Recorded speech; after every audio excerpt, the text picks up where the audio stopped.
Bonjour et bienvenue dans l'épisode numéro 6 de cette série consacrée à la prise en main de l'Arduino.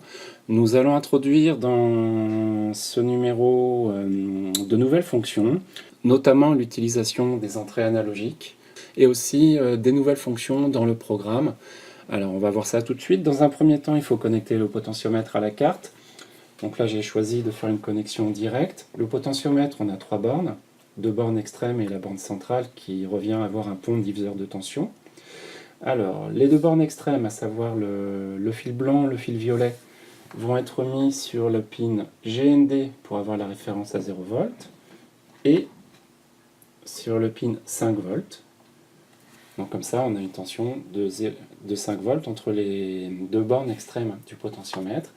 Le troisième câble, je vais le mettre sur un nouveau type d'entrée, l'entrée analogique, qui s'appelle A0 sur les 6 que possède la carte. Alors, dans le programme, il y a quelques nouveautés, notamment cette instruction, serial.begin, entre parenthèses 9600, qui en fait paramètre la carte pour la préparer à envoyer les données mesurées, là j'ai fait une petite faute dans le commentaire, les données mesurées vers l'ordinateur. C'est ça qui va pouvoir rendre les choses intéressantes en physique, faire des mesures au cours d'un TP, d'une expérience, ça fera appel à la réception de données par l'ordinateur, données transmises depuis la carte. Donc cette fonction-là est très importante. De plus, dans la même catégorie serial, on va avoir serial.print, serial.println. Alors print, ça veut dire qu'on va pouvoir afficher sur un moniteur de contrôle ce qui se trouve entre parenthèses. Alors ce qui se trouve entre parenthèses, ça peut être un nombre, une variable ou une expression de type texte, une chaîne de caractères. Alors une chaîne de caractères doit être entre guillemets. Donc sur le moniteur, on devra avoir valeur lue, espace, deux points, espace, qui s'affiche. La ligne du dessous, le fait d'ajouter ln après print, ça revient à faire un saut à la ligne. Comme vous vous souvenez, ce qui se trouve dans la partie loop tourne en boucle. Régulièrement, on va avoir valeur lue de point, espace, et une valeur, et un retour à la ligne. Alors, qu'est-ce qu'on écrit à l'écran dans la troisième ligne d'instruction? C'est quelque chose qui s'appelle valpot. Et qu'est-ce que c'est que valpot? Eh bien, il faut regarder la première ligne. C'est un nombre qui va prendre la valeur lue sur le pin A0. On retrouve A0, c'est le pin qui est utilisé actuellement par le potentiomètre. Et analog read veut dire qu'on va lire une valeur sur un port ou sur un pin analogique. On a 2 déclarations de variables en en-tête du programme. La première, on va en parler dans pas longtemps, et d'ailleurs je vais la mettre en commentaire. La deuxième définit la variable valpot et lui fixe initialement la valeur 0. On pourrait commencer par 500, ça n'a pas vraiment beaucoup d'importance. Voilà, alors je vais compiler. Tout se passe bien. Je vais téléverser dans la carte a clignoté.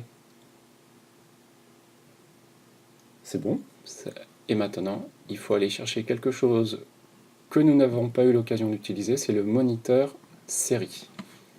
Je vais un peu redimensionner la fenêtre. Voilà. Donc on a valeur lue, 2 points. Et pour l'instant, tout est à 0. Alors ça vient peut-être d'une déposition du potentiomètre.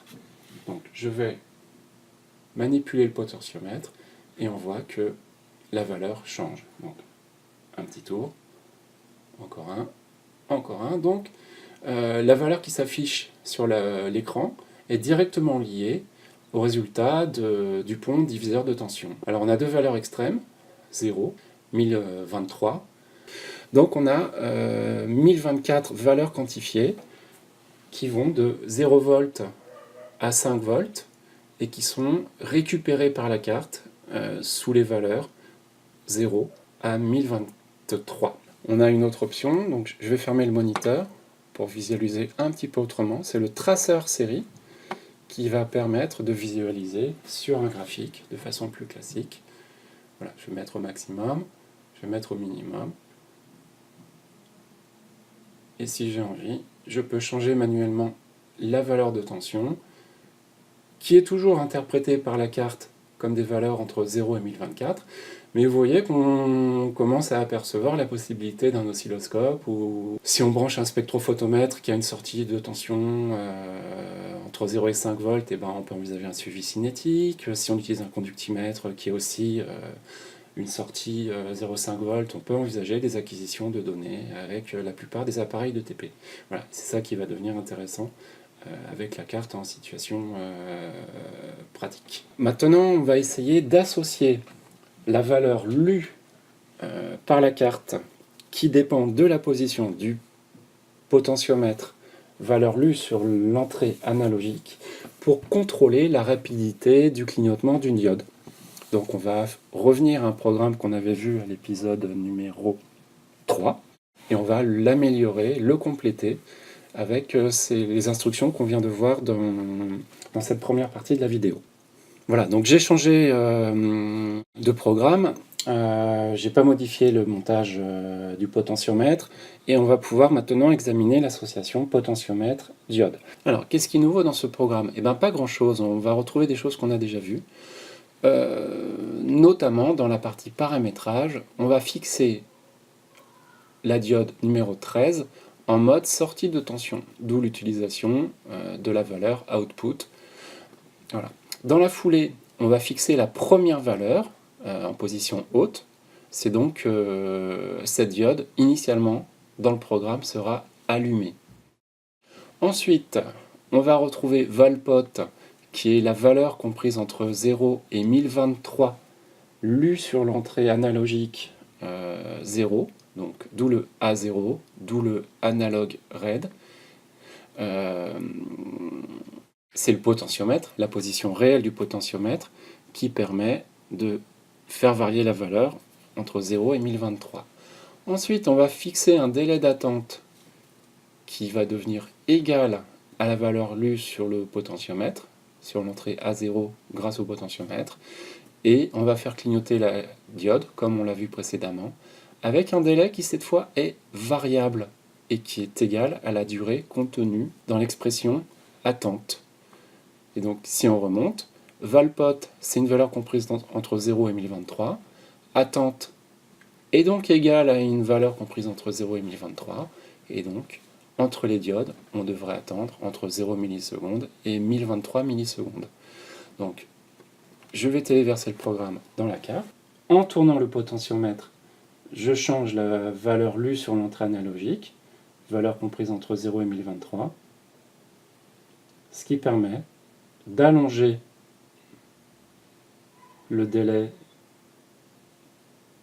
d'alternance allumée-éteinte de la diode, ou au contraire de le diminuer si je tourne dans l'autre sens. Voilà, c'est tout pour cet épisode. Merci et à bientôt.